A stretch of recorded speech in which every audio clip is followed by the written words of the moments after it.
Over the river and through the woods to the cancer center we go. There's no parking here.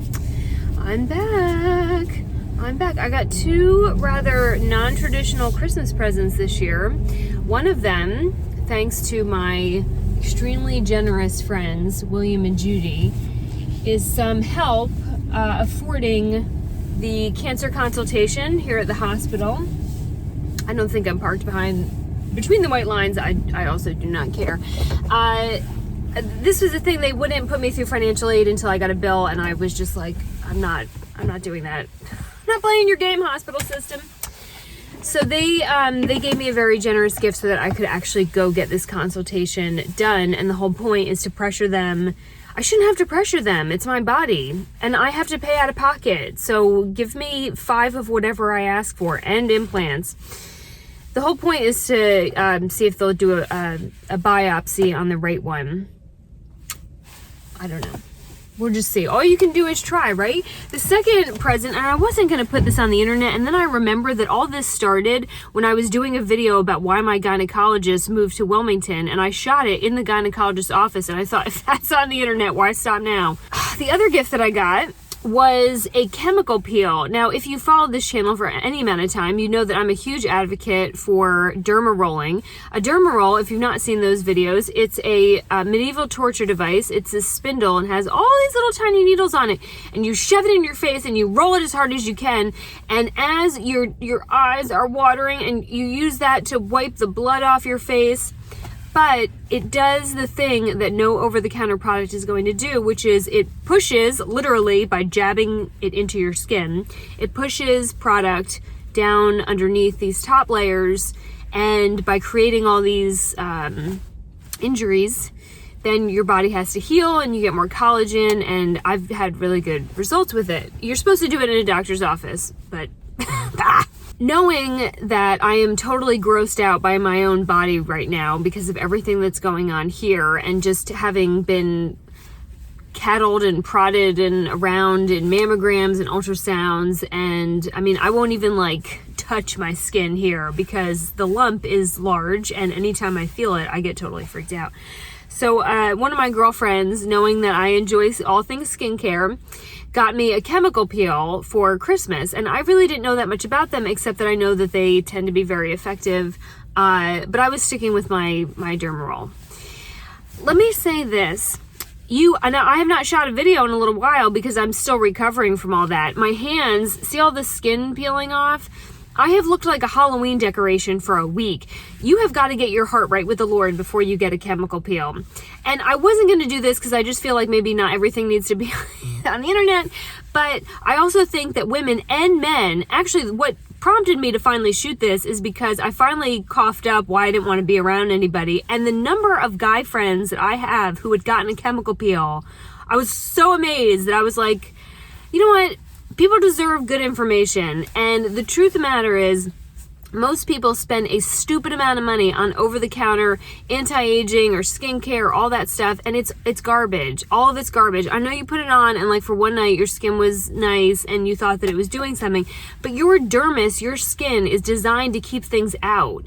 These claims, product claims about like, you know, moisture penetration like 10 layers deep, that's a complete lie. It would kill you. And so most of it is trash because things like brown spots, sunspots, you know, that is down there, and you are not going to just rub that off with a cream. And then anything that's wrinkle, anti-aging, that's structural damage. That's like saying the house has structural damage, and so I'm just going to repaint the floors and that should solve it. No, you have to actually get in there and rebuild the foundation to eliminate that stuff. And sorry, it's just reality. So that's kind of always been the theory behind the derma rolling, is that you are getting below the skin's layers and actually addressing whatever problems you have. But I never gotten a chemical peel. So when I called the dermatologist, it was actually at a plastic surgeon's office. And I also wanted to go to a plastic surgeon because I wanted to look at the implants in the event that these have to get cut off. And you should never leave implants around where I can play with them and have a captive audience in a waiting room.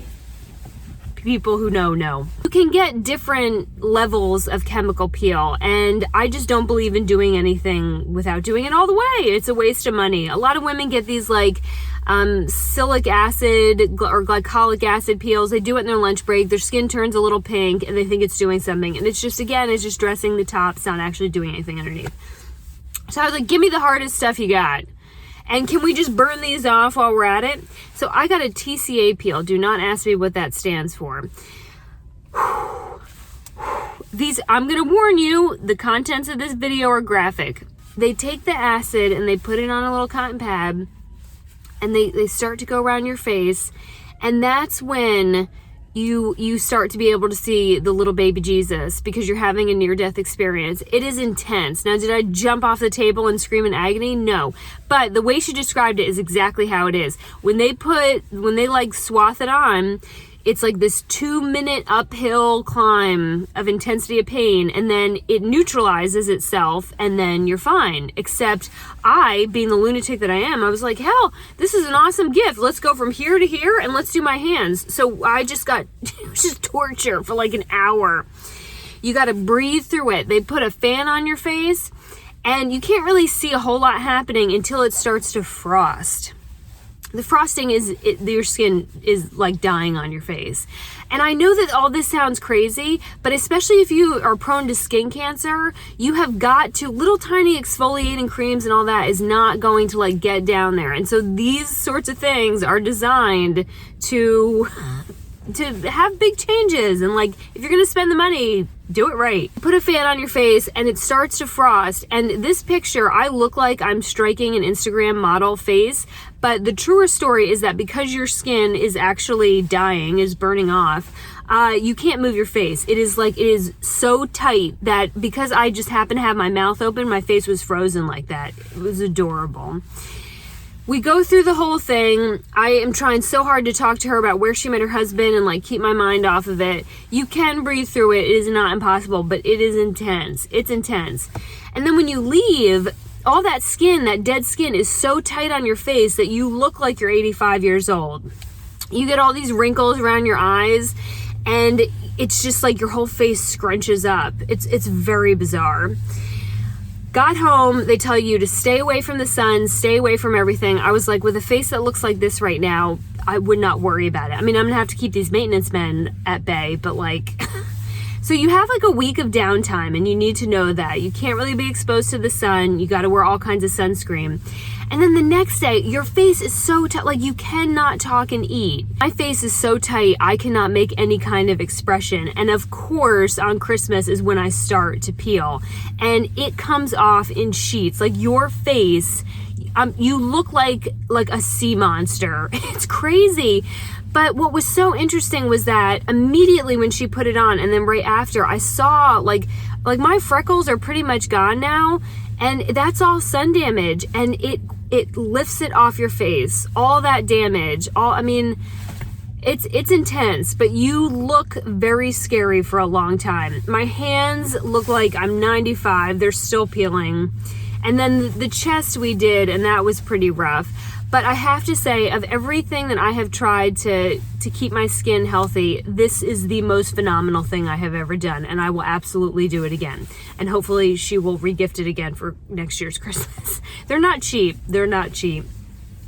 But it's starting to all finally peel off, and now, I mean, all my freckles are gone. I've got a little bit of breakout there.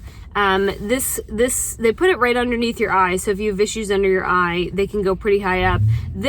Some people this week were like asking if I had a black eye. It's just bruising from the chemical. And I said, no, cage fighting. You don't want to see what I did to the other guy. And this is what is exposed to the most sun, and this is where people start to get skin cancer. And so this is no different than any other part of your body. You've got to take care of your skin. What is it? It's the largest organ? I don't know, but I'll tell you, the tiniest parts of my body, which are my boobs, we got to go in there and like get this done, because good skin be damned if Skittle turns out to be cancerous. So let's put on this totally ineffective mask. You know, these work so well that the numbers are going through the roof. All right, let's go get violated. Because this one is so sensitive and large, and because I have developed a lump now on my neck that is visible, I don't know if y'all can see it, we're getting the biopsy. We're gonna do the thing. See that? Is that it right there? It's right there. This I formed recently, and it's a lymph. And lymph nodes get inflamed when there's some kind of infection or something going on. I am not sick. And so this, plus when she did the exam, she felt it right away. And that tells me that it's gotten larger because they had to kind of try to find it, but it's right there. They did say it might move a little bit, so maybe it just moved, but it's so sensitive that plus this, plus, you know, some other things, and they were like, we're gonna biopsy it. And I have never been so happy to hear that I'm gonna get a biopsy for cancer, because, you know, when we were in there and she showed me the screen and they do these sort of mathematical equations to associate risk, and I'm considered very low risk because of age and health and everything else. And so what I said to her was, somebody won the 1%. There's someone who gets to be the 1% of people who shouldn't have it and do. That is somebody. That somebody has a name and a history and future plans and everything else. And so that's someone, and I'm trying not to be that someone. So I want to know that I did everything possible, because I'm not convinced that I grew something that large and is causing that much discomfort in 365 days, and I've got this going on. I'm just not convinced yet that everything's fine. So I want to know that I did everything I could.